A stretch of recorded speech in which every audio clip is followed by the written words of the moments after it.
if you overestimate one of them, you automatically underestimate the other. Because you estimate both of them. You have a measure of how much his daughter's calves differ from another bull's daughter's calves.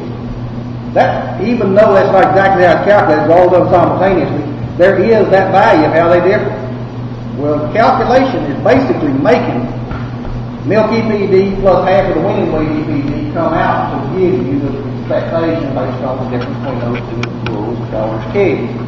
Again, it's just a simple matter. If we say, well, whatever this is and that is, we're going to have them together, we're going to get this over here. We know what this is. We estimate what that one is. Well, if we underestimate it, we say they have together, well, that's going to make us overestimate the other. And vice versa. So adding them together, there's just a mathematical relationship there that can cause any, and by the way, some breed associations, because of the problem with it and the large negative correlation that they tend to get between maternal, the milk, and direct effect on weaning weight, put some limits on what they let that correlation be in the calculation, so they don't want to accept that it's that big. They cannot accept that it really could be that big of a difference between that big of an effect. So there is that relationship calculation. And I don't know whether I covered what you all you answer. Not his, so I guess we'll go on. Goal on this stuff is then he like talking about EPD norms being matched. And this is actually combining information two pages on your site. And I realize in this room where I'm organized that's clutter a little bit. But what I've given there under the ranking of the title, percentile rankings for active beef master sires. First of all, the average EPD approach. And that's their, oh gosh, about the second page of the sire. This is rainbow weight sire summary. Average EPD, birth weight 0.41 pounds, weaning weight 8, 13 for year that took the milk, I think it's 0.07 exposure. And then on that same page, it gives you the very lowest EPD in the whole breed, or this is not the whole breed, but it's among active bulls. The lowest EPD birth weight is 3.6, and the highest is minus 3.6, and the highest 4.7. So what a range of 8.3 pounds from the lowest to the highest active bull. Active bulls are bulls that produce calves in recent years and have information for the association and have a high enough average. Weaning weight, we can stop right there, but weaning weight, minus 24 is the lowest active bull in the breed, and 40 is the highest. Well, again, a 64-pound difference between the highest and the lowest active bull in the breed for weaning weight EPD. Now, the rest of that from starting here and going down to the bottom is for each trait a percentile ranking. I see some one or two people looking at those sires some more years of practice, but they're basically some years back out. But again, those are all on the same chart there on the sire. Page afterward gives the average. And for birth weight, what this is for the upper 5%. For birth weight, upper means that the lower birth weight is considered to be better.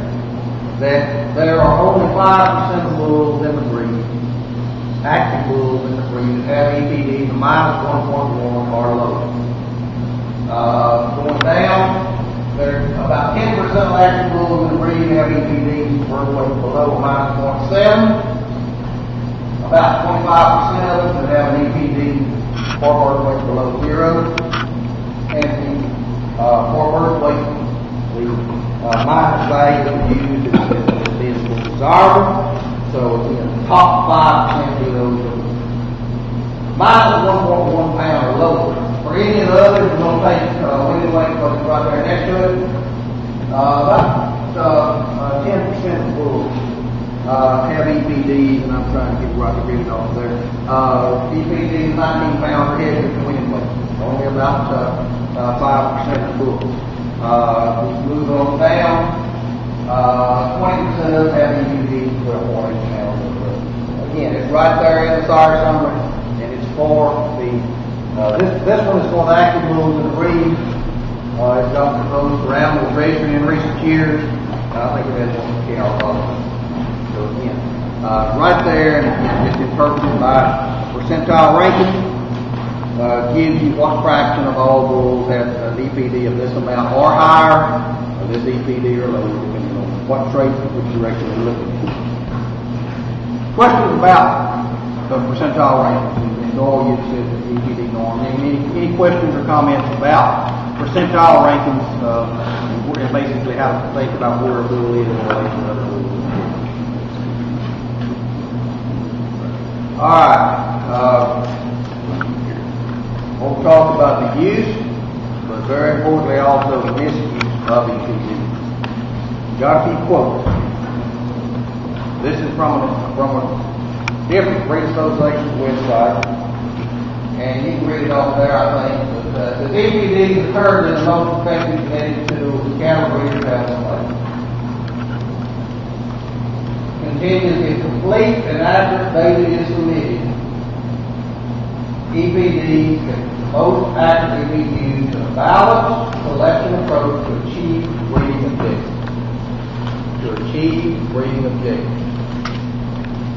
Well, what if the breeding objectives are not appropriate? What if somebody's trying to do something and they're really choosing bulls with high EPDs and stuff they really don't need to be changing? They want bulls with high EPD, but they really might not really want to change that much, but they like to advertise that bulls with high EPD. If your breeding objectives are not appropriate, then don't expect the EPDs to get you somewhere where you weren't targeted anyway. So again, they can be effective and selected to achieve some breeding objective. Make sure that breeding objective is right, because if it's wrong, they can't get you where you ought to be. That's from another subject. EPDs are a selection tool available for producers who want to make genetic progress in their herd. Progress is important term right there. Sometimes what is termed progress is really just change. But EPDs is stated in their website. A selection tool available for producers who want to make genetic progress in their herd. Probably everybody wants to make progress, but we sure can't always agree on what progress is. With knowledge of EPD and accuracy, and how to use these values, producers can improve the genetics of their herd. How to use these values? Well, what are they missing? If they're used appropriately, they can be used effectively and lead to improvements. But they can also be misused. This is from the All-Star side. EPDs are currently the most rejected measures of genetic production. For decades, beef cattle producers have been able to utilize these values to make sustained genetic progress, and italicized progress, in many traits of relative economic importance. These comments will be general. In some cases, will be applicable to beef masters. In some cases, they may be more accurate and blame it on some other breeds, but that's what we're going to talk about. Then able to use these to make sustained genetic progress in many traits of relative economic importance.